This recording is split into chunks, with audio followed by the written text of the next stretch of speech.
tenemos ahí el eco, pero lo que decía, con los nuevos dirigentes ya les podremos decir y los podamos llamar a cuentas y decirle, a ver, aquí en Mérida presentaste a este impresentable. No queremos eso para las próximas elecciones. Y que nos digan, no, pues tú eres un traidor porque me está diciendo, no.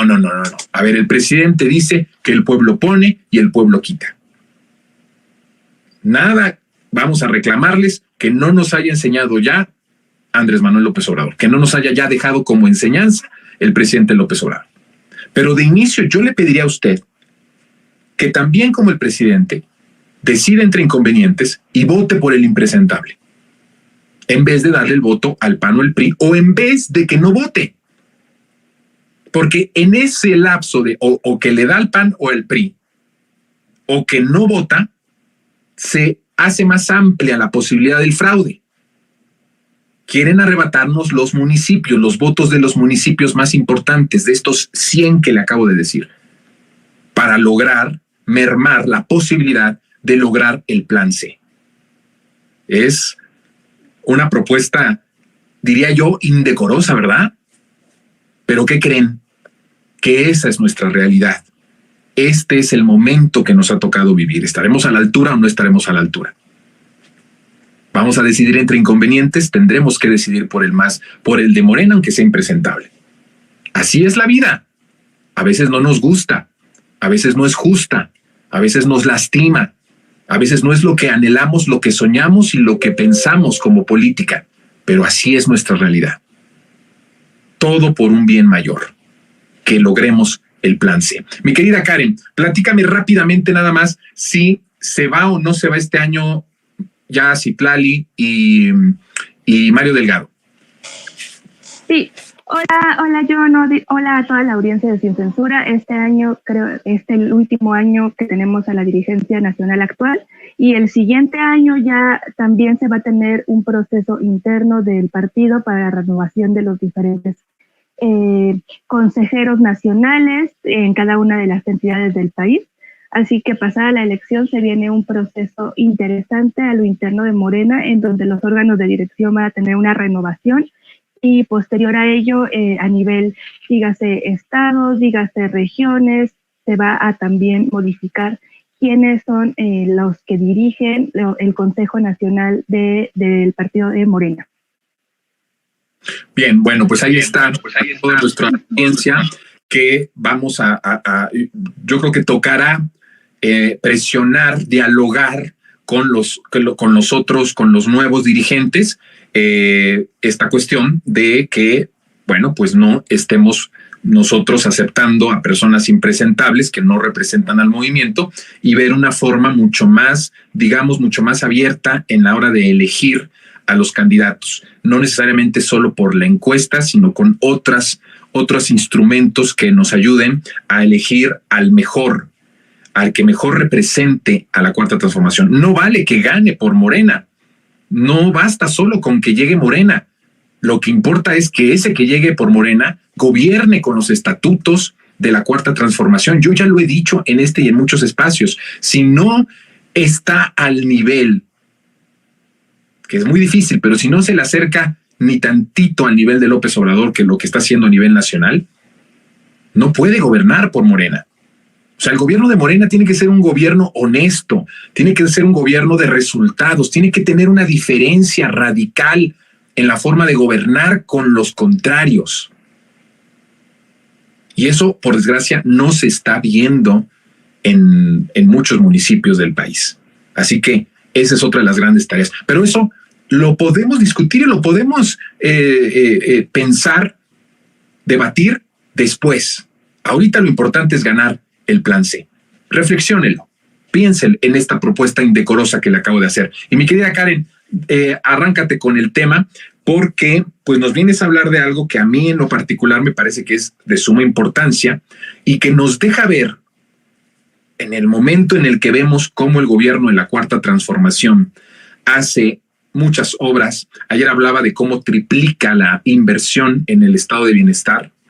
Son casi 700,000 millones de pesos que van a ir directamente a los jóvenes, a las mujeres, a los adultos mayores, a las adultas mayores, a las personas con discapacidad o capacidades diferentes. Y eso es una gran diferencia, desde luego radical con las otras administraciones. Pero eso no nos deja otra cosa que ver que el punto de cómo y dónde quedaba el dinero en las administraciones del régimen salinista neoliberal y cómo se ocupan y se utilizan ahora, ¿no? Que creo que es muy importante hacer esa diferenciación y subrayar el manejo del presupuesto. ¿Cómo ves?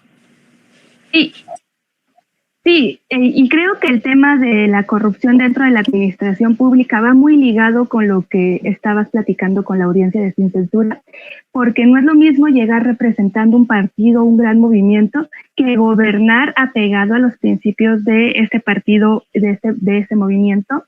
En el caso de Morena, en donde a nivel nacional y en la mayoría de los estados se ve una ruptura radical con la forma de gobernar y de ejercer la administración pública desde una visión de la izquierda, desde una visión de un movimiento progresista que tiene como base el no mentir, no robar y no traicionar. Y eso rompe con lo que se había visto en el pasado. Particularmente en las últimas dos administraciones que desde mi punto de vista fueron de las más rapaces, o tal vez tengo un sesgo porque fueron las administraciones en las que me tocó crecer y pasar de ser un adolescente a un adulto joven. Y justamente el tema de cómo se ejerce el presupuesto tiene que ver con una situación que deja el presidente López Obrador como legado político: la corrupción. Cómo ejercer un presupuesto sin corrupción y cómo el que se logre ejercer este presupuesto sin corrupción, sin lugar a duda, deja diferentes partidas mucho más amplias que antes se destinaban solamente para llenar el bolsillo de unos cuantos. Quiero hacer un recuento muy breve, muy breve, porque lo interesante aquí es el debate sobre todo de qué manera estos gobiernos que están por construir el segundo piso de la transformación van a seguir con esa política anticorrupción y no repetir ninguna de estas anomalías, ninguno de estos despropósitos de Peña Nieto, de Calderón y de un sinfín de gobernadores priistas y panistas de las administraciones pasadas. El caso que todos recordamos de Peña Nieto es la estafa maestra. Esta estafa maestra en donde todavía se tienen procesos, por ejemplo, contra Rosario Robles, exsecretaria de Desarrollo Social, y que sin lugar a dudas marcó un antes y un después, tanto en el tema del periodismo de investigación y todo lo que conlleva el que se saque a la luz este tipo de anomalías, como sobre todo por que se desenmascara que la administración pública se utilizaba como una caja chica para enriquecer a unos cuantos funcionarios o para favorecer a empresas. En el caso de la estafa maestra, se tiene que 128 empresas fantasmas fueron acreedoras del gobierno federal de contratos y se desviaron más de 400 millones de dólares. Más de 400 millones de dólares que no se destinaron a un gasto social, dígase para educación, dígase para bienestar social, para atender el campo, para atender a los jóvenes, a los adultos mayores, sino que solamente se fueron a los bolsillos de unos cuantos funcionarios que veían a la administración pública como una forma de enriquecerse. Ya se ha mencionado mucho que quienes pagaban para llegar, llegaban para robar, y eso se vivía en la administración pública con un sinfín de casos. Este me parece que es de los más emblemáticos, pero también no hay que olvidarnos de Odebrecht. Odebrecht, tan polémico en meses, en años pasados, en donde estuvieron implicados tanto Calderón como Enrique Peña Nieto, con esta empresa de construcción que se le vinculó por pago de millones de dólares para que se ganaran contratos de obras públicas mexicanas a sobreprecios. Este tema de los sobreprecios resulta crucial porque una forma de hacer esas artimañas ilegales y volverlas legales era el que se les adjudicaran de manera directa los contratos a las empresas, que muchas de ellas eran el amigo de tal o cual funcionario, y a partir de este sobreprecio se destinaran recursos que no estaban contemplados y que las obras o que los proyectos iniciales que tenían un presupuesto designado terminasen con un crecimiento desproporcional, como en el caso de Felipe Calderón. Vámonos un poquito más atrás, que no se nos olvide, es un ejercicio para la memoria, para recordar qué es lo que no queremos que nunca más regrese dentro de la administración y en el país. Vámonos para atrás con Calderón, con la estela de luz, la suavicrema, ¿no? Que así se le denominó durante el movimiento 132 y todas las marchas. Nos vemos en la suavicrema. La suavicrema que tuvo un sobreprecio de 192% y que inclusive desató que se abriesen varias carpetas judiciales. Varios servidores públicos entraron en diferentes procesos después de que la auditoría de ese momento pues presentó denuncias ante lo que era en ese momento la PGR, porque se dio un quebranto público de alrededor de, escuchen bien, 248.9 millones de pesos. Estos son los casos más emblemáticos que se tuvieron y que se vivieron durante la administración tanto de Calderón como de Peña Nieto. Pero los grandes escándalos de corrupción solamente destapaban lo que en realidad representaban estos gobiernos y cómo se ejercía el poder público y cómo se entendía el servicio público. Un espacio en el que se querían valer de cualquier método para sacar lo más que se pudiese en beneficio de las personas, de estos altos directivos que tuvieron participación, muchos de ellos ya en proceso, afortunadamente, pero muchos de ellos todavía no. Es una tarea pendiente para el Poder Judicial que necesita una reforma urgente, que todos los desfalcos del pasado se investiguen, todos, y que no se deje impune a nadie, porque era una burla que el servicio público se viese como un mecanismo de enriquecimiento. Ya lo dijo el presidente López Obrador, el servicio público es para servir, no para servirse de él.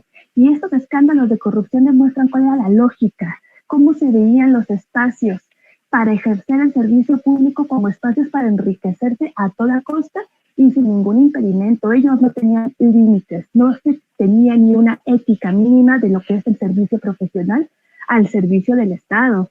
Y eso creo que es importante que lo estemos platicando y que lo recordemos y que no lo dejemos pasar de largo, porque si bien se ha avanzado sustancialmente, existen estos riesgos, ya no por un proyecto, ya no por un partido, pero sí por personas que no comparten los principios y que se valen de la ola guinda de este movimiento progresista de izquierda y que a toda costa buscan estar ahí, aunque no crean, aunque no se sientan identificados y aunque solamente sigan buscando espacios para tener incidencia y seguir intentando reproducir las viejas mañas del pasado.